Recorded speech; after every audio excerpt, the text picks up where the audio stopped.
En el expediente número 5646 del año en curso, formado por apelación de sentencia en amparo en la acción constitucional promovida por el señor Vidal Efraín Requena Mazariegos en contra del Juzgado Primero Pluripersonal de Ejecución Penal E del Departamento de Guatemala.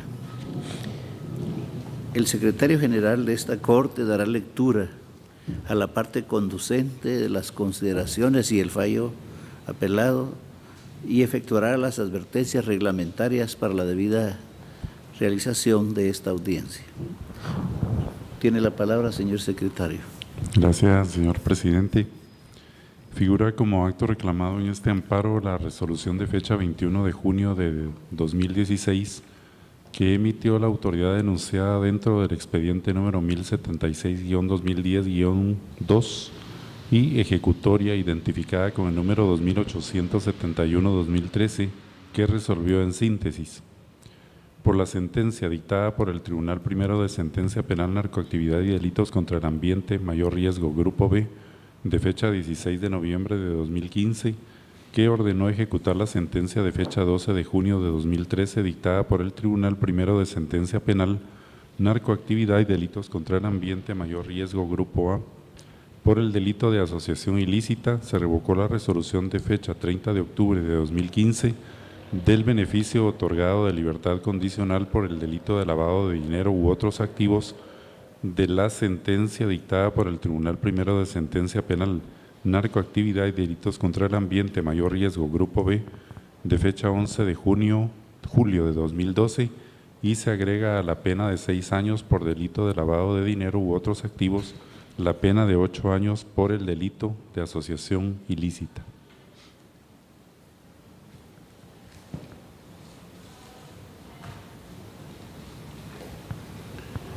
La Sala Cuarta de la Corte de Apelaciones del Ramo Penal, Narcoactividad y Delitos contra el Ambiente, constituida en Tribunal de Amparo, en la sentencia de primer grado fechada el 23 de septiembre de 2016, consideró: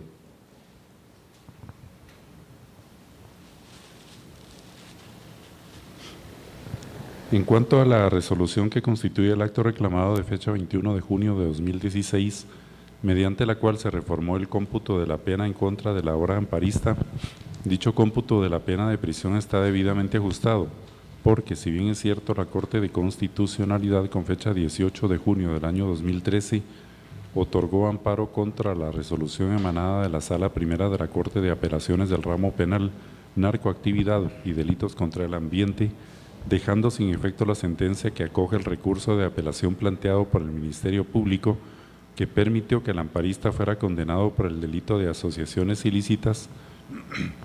También lo es que la citada resolución únicamente ordena fundamentar la resolución impugnada y dictar la sentencia que en derecho corresponde, sin señalar expresamente la clase de decisión que la sala impugnada debía asumir. En derivación de ello, la precitada Sala de Apelaciones cumple con fundamentar el fallo y resuelven en el mismo sentido. Este segundo fallo, al no ser impugnado, deja firme la sentencia por el delito de asociaciones ilícitas. Esta situación jurídica que confirma o ratifica la nueva condena permite la aplicación del artículo 494 del Código Procesal Penal que preceptúa cómputo definitivo. El juez de ejecución revisará el cómputo practicado en la sentencia con abono de la prisión sufrida desde la detención y determinará con exactitud la fecha en que finaliza la condena y, en su caso, la fecha a partir de la cual el condenado podrá requerir su libertad condicional o su rehabilitación. La resolución se notificará al Ministerio Público, al condenado y a su defensor, quienes podrán observar el cómputo dentro del plazo de 3 días. El cómputo quedará aprobado al vencer el plazo sin haber sido observado o al decidir el juez de ejecución sobre las observaciones planteadas. Este precepto legal, junto con la sentencia de fecha 16 de noviembre de 2015 emanada del Tribunal Primero de Sentencia Penal, Narcoactividad y Delitos contra el Ambiente de Guatemala, facultaron al juez de ejecución para que realizara el cómputo de la pena corporal como lo hizo, sin que haya incurrido en violación de los derechos que se denuncian en la presente acción de amparo, razón por la cual no es posible atender el argumento del amparista. deduciéndose entonces que la pretensión del amparista es que se revise la actuación del juez de ejecución, extremo que de conformidad con lo considerado no es procedente. Además, violaría el precepto contenido en el artículo 211 de la Constitución Política de la República de Guatemala al revisar actos correspondientes a etapas fenecidas. Al respecto, la Corte de Constitucionalidad expresa: si bien la ley de la materia permite el control constitucional sobre las resoluciones judiciales, ello queda sujeto a que se hubiese vulnerado el debido proceso por el órgano jurisdiccional y a la existencia de un agravio personal, pues de lo contrario se desnaturalizaría la función extraordinaria del amparo, convirtiéndolo en medio revisor de asuntos que se agotaron en las instancias permitidas por la ley, lo cual está prohibido por el artículo 211 de la Constitución. Expediente número 879-95, sentencia de fecha 29 de mayo de 1996, 40 páginas 193. Gaceta 40 páginas 193. En consecuencia, con el análisis y consideraciones vertidas, este Tribunal de Alzada estima que las pretensiones del postulante no pueden ser atendibles en esta instancia constitucional y así debe declararse. De conformidad con lo regulado en el artículo 44 de la Ley de Amparo, Exhibición Personal y de Constitucionalidad, el Tribunal decidirá sobre las costas y sobre la imposición de multas o sanciones que resultaren de la tramitación del amparo. En el presente caso, se advierte que no concurren causales para exonerar el pago de costas y de la multa correspondiente. Con esos argumentos, el Tribunal de Primer Grado declaró: deniega la acción constitucional de amparo instada por Vidal Efraín Requena Mazariegos en contra del Juzgado Pluripersonal de Ejecución del Departamento de Guatemala.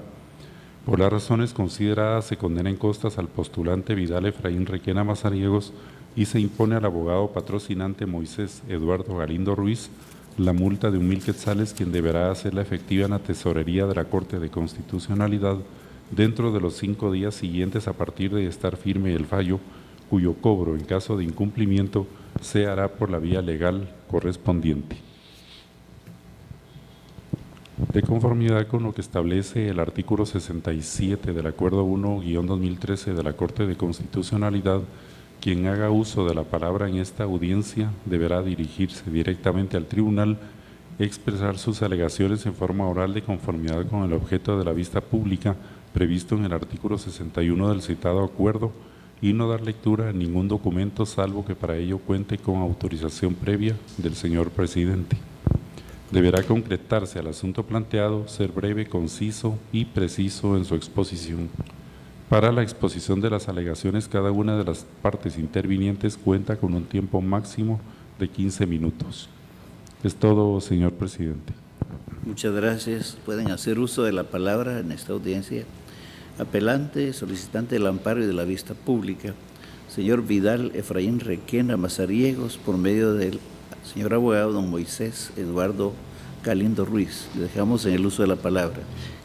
Gracias, señor magistrado presidente, señores magistrados de esta honorable Corte de Constitucionalidad. Voy a intentar en esta vista pública poder explicar por qué no estamos pidiendo la revisión de lo actuado en la justicia ordinaria, no que realmente es un caso que sale fuera del manual, porque no debiera haber sucedido, pero sucedió. Existe realmente una situación que solo puede ser reparada por medio de la justicia constitucional. Como escucharon, el amparista fue procesado por 2 delitos. La primera sentencia la obtuvo en el año 2012 y esta sentencia en el año 2015. Prácticamente, si hubiera terminado con la apelación, casación, posiblemente un amparo y la revisión, llevaría entre sentencia y sentencia aproximadamente unos 4 o 5 años. Digo esto porque a veces los jueces olvidan que un proceso debiera llevar todo un procedimiento formal, pero ese procedimiento formal viola un principio por el cual está organizada el Estado de Guatemala, que es la protección de la libertad de las personas. Y si esta sentencia estuviéramos nosotros impugnándola o recurriendo en el acto del amparo, porque no estamos de acuerdo, pues no tendría sentido venir al amparo para una revisión como que fuera tercera instancia. Y les quiero decir que a veces los jueces se olvidan, y yo no quisiera que los jueces vivieran no una semana, un día en la zona 18 para comprender cuál es el valor de la libertad, y no por el amparista, no, que es porque nuestros hijos y nuestros nietos están en peligro de caer en un sistema que olvidó que el Estado se organizó, como dice la Constitución, para proteger precisamente a la persona. El 30 de octubre de 2015, el amparista obtuvo su libertad anticipada por la primera sentencia y no salió libre porque estaba pendiente de este segundo proceso. Este segundo proceso lo ha dejado en prisión por una sentencia que no existe jurídicamente. O sea, está en prisión por un error judicial. Y ese error judicial se puede ser resuelto. Primero, si seguimos el procedimiento, en el año 2019 va a tener derecho a una libertad anticipada o hasta el año 2026. Veamos, señores magistrados, cuál es la tesis de este amparo. El 30 de octubre del 2014, la autoridad recurrida declaró con lugar la actividad procesal defectuosa que interpuso la defensa. Cuando se llevó la ejecución de la sentencia del 12 de junio de 2013, se le hizo ver al juez de ejecución que esa sentencia había sido anulada por un amparo otorgado por esta Corte de Constitucionalidad el 18 de junio de ese año 2013. Cuando la autoridad recurrida analizó los autos, se dio cuenta que tenía razón la defensa. Esa sentencia había sido anulada y todo lo actuado y se había reconducido el debido proceso, por lo que no ejecutó esa sentencia y la envió nuevamente al juzgado contralor para que terminara la fase intermedia y procediera a enviarse a debate si fuera procedente. Sin embargo, esa misma situación, cuando llega nuevamente la sentencia del 16 de noviembre de 2015, que fue la sentencia del segundo juicio, viene el juez de ejecución y ahí sí ejecuta la sentencia anulada del 18 de junio de 2013. ¿Qué quiero decir con esto, señores magistrados? Se le hizo ver en esta segunda oportunidad al juez de ejecución de que nuevamente estábamos en la misma situación, porque el tribunal de sentencia, cuando procedió a dictar sentencia, no dijo lo que procede de la sentencia, según nuestra ley: o absuelve o condena. Eran las únicas dos situaciones que le quedaba al tribunal de sentencia. Pero el tribunal de sentencia lo que hace ver es que no puede absolver ni condenar porque realmente ya se juzgó y que la sentencia del año 2013 está vigente y por lo tanto ordena que se ejecute esa sentencia. Ahí estuvo el error judicial, porque prácticamente nos violaron el debido proceso, en el sentido que el tribunal de sentencia no podía ordenar la ejecución de una sentencia que ya había sido anulada. Dijo el tribunal de sentencia que a ellos no les constaba que esa sentencia estuviera anulada. Es más, si no se había impugnado la sentencia del 2013, estaba vigente.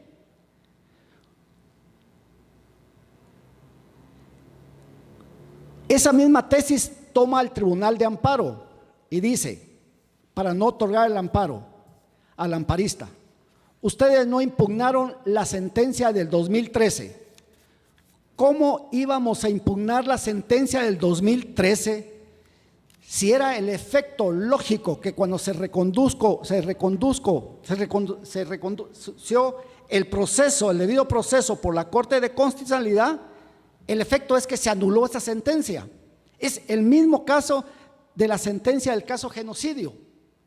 Ahí la Corte de Constitucionalidad no anuló la sentencia. Lo que hizo fue reconducir el debido proceso y como efecto quedó sin efecto, valga la redundancia, la sentencia del caso genocidio. Igual pasó acá. La CC no es que haya anulado la sentencia del primer debate. Lo que sucedió fue que cuando amparó, los efectos es que esa sentencia se quedó sin efecto. Entonces no íbamos nosotros a poder, en primer lugar, impugnar una sentencia que se había quedado sin efecto en el año 2013. Segundo, dice el tribunal de primera instancia de amparo que el amparista no impugnó la sentencia del 2015, la segunda condena. Pero es que, señores magistrados, la apelación es un derecho, no es una obligación. O sea, el amparista no tenía por qué apelar esa sentencia para agotar el procedimiento. Y les voy a explicar por qué no se apeló ni se agotó el procedimiento. Porque agotar el procedimiento significa 3 años más de proceso. Y muy seguramente llegar a un amparo nuevamente ante esta Corte de Constitucionalidad que anulara todo y enviara nuevamente a proceso al amparista.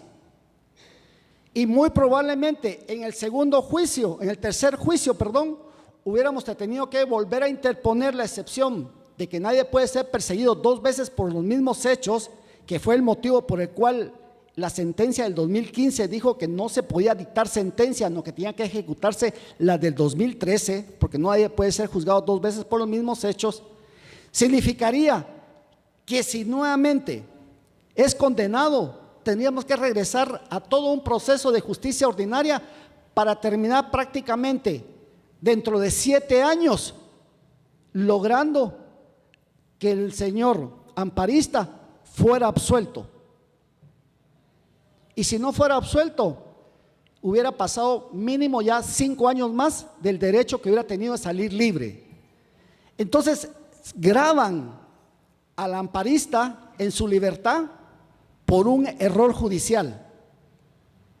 El tribunal, la autoridad recurrida, al decir que él solo tiene que ejecutar lo ordenado por el tribunal de sentencia, cambia criterio, porque cuando le llegó la primera sentencia, que tenía que ejecutar esa sentencia del 2013, en el año 2014 dijo, esa sentencia está anulada por la CC, pero ahora que le llegó en el 2016 la sentencia ordenando que ejecutara la del 2013, ahí sí la ejecutó.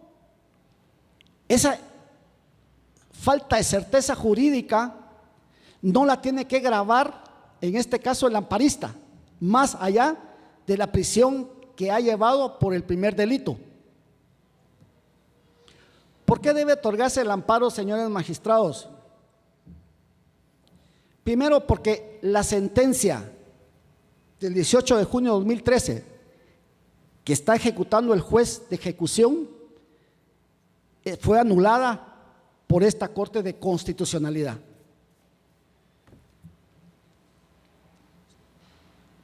Segundo, debe otorgarse el amparo porque la sentencia del Tribunal de Sentencia del año 2015 es nula de pleno derecho, porque no condena ni absuelve, crea un presupuesto nuevo, es ejecutar una sentencia que está de hecho anulada. ¿Hay violación de derechos constitucionales?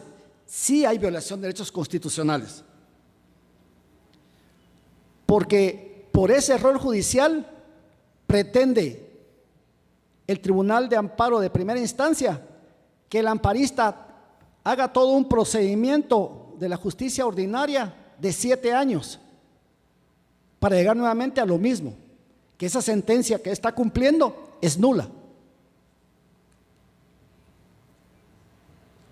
¿Se violentó el debido proceso? Se violentó el debido proceso. La persona va a un debate para salir condenada o salir absuelta, no para que le den una sentencia que ordene ejecutar otra sentencia que está anulada. No se necesita, porque no existe en el ordenamiento jurídico una forma de que, como dice el tribunal de sentencia, a ellos no les consta que esté anulada esa sentencia. A nadie nos consta que está anulada la sentencia del genocidio, pero todo el mundo sabe que está anulada. Por eso están nuevamente repitiendo el juicio. Es más, la sentencia del 2013 está anulada porque por eso tuvo que ir a juicio en el 2015. Si no hubiera estado anulada, no hubiera ido a juicio en 2015. Las constancias procesales lo demuestran. No estamos pidiendo que nos revisen en tercera instancia, señores magistrados, porque tercera instancia es que si hubiéramos estado en desacuerdo con la sentencia, y es que la sentencia no podemos estar de desacuerdo porque simplemente esa sentencia es nula de pleno derecho.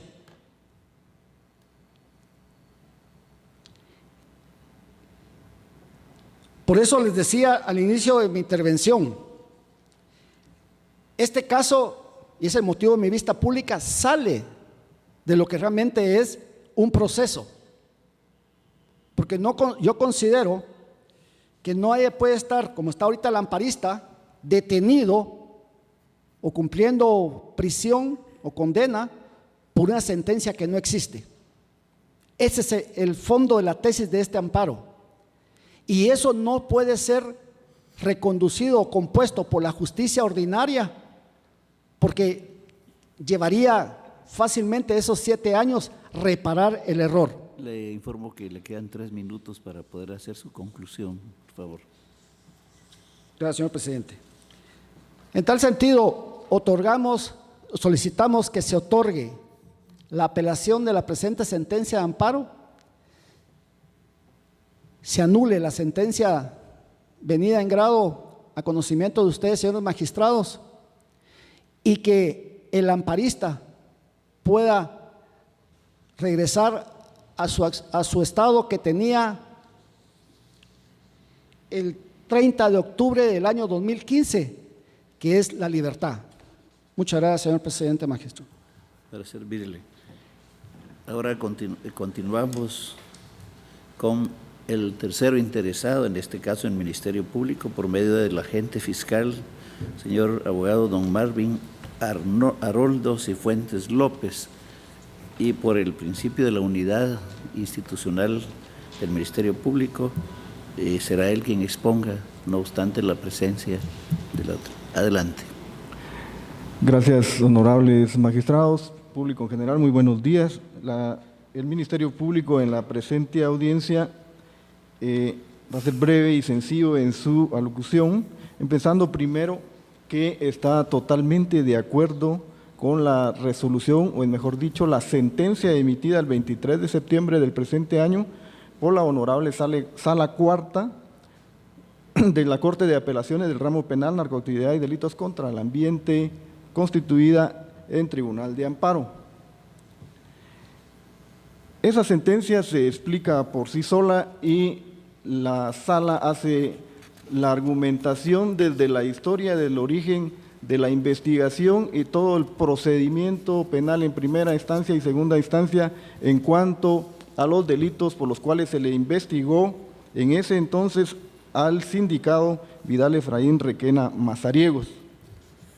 En relación al agravio que presenta dicho postulante, la Fiscalía es del siguiente criterio: que el juez pluripersonal primero de ejecución penal de la Sala E del Departamento de Guatemala el 21 de junio del año 2016 cumple con su función y resuelve de acuerdo a lo que establecen las leyes del país. O sea, él está bien fundamentado en su resolución Y sobre eso considero que con la venia los honorables magistrados, me voy a permitir leer párrafos de los artículos que la Fiscalía considera que sostienen la resolución de dicho juez. Puede solicitar la autorización y con mucho gusto se la daremos.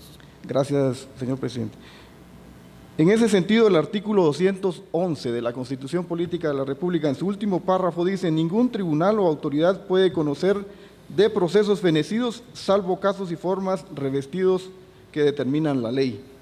Esto se viene a complementar también con lo que establece la ley del organismo judicial en el artículo 153, donde dice las sentencias ejecutoriadas.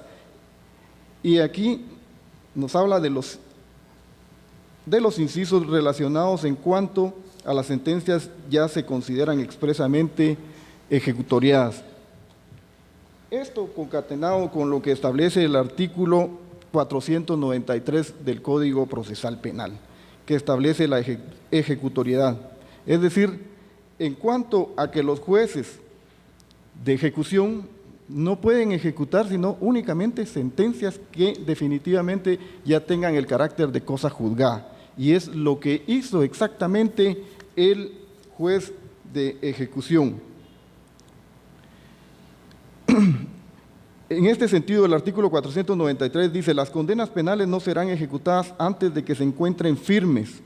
A tal efecto, el día que se devienen firmes, se ordenará la comunicación e inscripciones correspondientes y se remitirán los autos al juez de ejecución.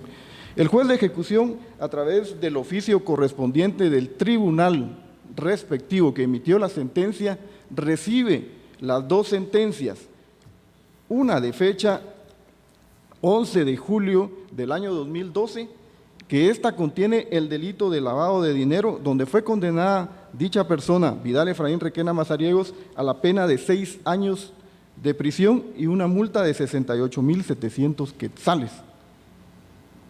Se ejecuta esa sentencia y es ahí donde efectivamente el 30 de octubre del 2015 ya le asiste el derecho a una libertad anticipada y se le otorga la libertad condicional. ¿Por qué? Porque él hizo efectiva la multa y lógicamente el cómputo varió y de esa manera él obtuvo el beneficio de la libertad condicional, pero no se ejecutó, en virtud de que también fue condenado por los mismos, dentro del mismo proceso, los mismos hechos, pero posteriormente dentro del mismo proceso, pero la sentencia es de fecha 12 de junio del año 2013, dictada por el mismo órgano jurisdiccional. Pero en este caso, el juez, antes de ejecutarla, la remite al órgano jurisdiccional para que ellos le informen lo correspondiente en cuanto a esa sentencia, porque para él hay un reenvío, y así manda el oficio. Y a raíz de eso, el tribunal le remite el oficio indicándole que dicha sentencia ya se encuentra debidamente ejecutoriada y que proceda de acuerdo a la ley. Y dentro de ese mismo oficio acompaña certificación de un desistimiento por parte del sentenciado Vidal Efraín Requena Mazariegos, donde él desiste de la acción que había promovido en un recurso que había planteado en su oportunidad. Y con ese fundamento, el tribunal sentenciador se lo remite al juez de ejecución para que cumpla con la ley y ejecute la sentencia. En ese sentido, consideramos que el juez de ejecución no ha cometido ningún error judicial, como lo mencionó la defensa en este caso, tampoco violentó alguna norma legal ni constitucional, al contrario, bien fundamentado en su resolución, porque tiene un respaldo y un fundamento y lo único que tiene que hacer es cumplir con lo establecido en la ley. Y en ese sentido él emite el cómputo respectivo el 21 de junio del 2016, pero ya tomando en cuenta las dos sentencias. La del 12 de junio del 2013, que contiene el delito de la asociación ilícita, donde se le impone la pena de 8 años. Y la del 11 de julio del 2012, donde fue condenado por el delito de lavado de dinero a 6 años y la multa correspondiente. Por lo tanto, la Fiscalía considera que al haber actuado el juez dentro de la esfera de sus facultades, apegado a la ley y cumpliendo con sus funciones como juez de ejecución, en esa oportunidad realizó el cómputo como corresponde y, lógicamente, no se pueden retrotraer a actos ya fenecidos. Si, lógicamente, la defensa consintió el acto de las sentencias que fueron emitidas en su oportunidad y no accionó de alguna forma de las establecidas en la ley, lógicamente el juez no podía hacer nada y consideramos que no hay ningún agravio y, por el contrario, pedir que se revise una sentencia o que se revisen las actuaciones procesales a estas alturas. La Fiscalía considera de que no debe de ser posible esa situación y la Sala Cuarta, constituida en Tribunal de Amparo, resolvió de la forma en que realmente están las actuaciones, porque ellos enumeran dentro de sus considerandos todos los medios de prueba que tuvieron a la vista y la fundamentación que ellos tienen para poder llegar a la conclusión de denegar el amparo solicitado por Vidal Efraín Requena Mazariegos. Esa es la conclusión que llega a la sala y la Fiscalía la sostiene y considera que está bien fundamentada. En ese sentido, honorables magistrados, la Fiscalía, pues, basado en el principio de objetividad y velando siempre por el estricto cumplimiento de las leyes del país de acuerdo al artículo 251 de la Constitución Política de la República de Guatemala, solicita con todo respeto que el presente recurso de apelación que ha promovido la defensa de Vidal Efraín Requena sea declarado sin lugar. Consecuentemente, se confirmen las resoluciones emitidas tanto por el juez de ejecución de fecha 21 de junio del 2016 y, lógicamente, la sentencia emitida por la Sala Cuarta de la Corte de Apelaciones del Ramo Penal, Narcoactividad y Delitos contra el Ambiente de Guatemala, constituida en Tribunal de Amparo de fecha 23 de septiembre del año 2016. En ese sentido, que se emitan las restantes declaraciones que en derecho corresponden de conformidad a lo que está establecido en las leyes que regulan lo relacionado a este asunto. Muchas gracias. Se concluye la presente audiencia.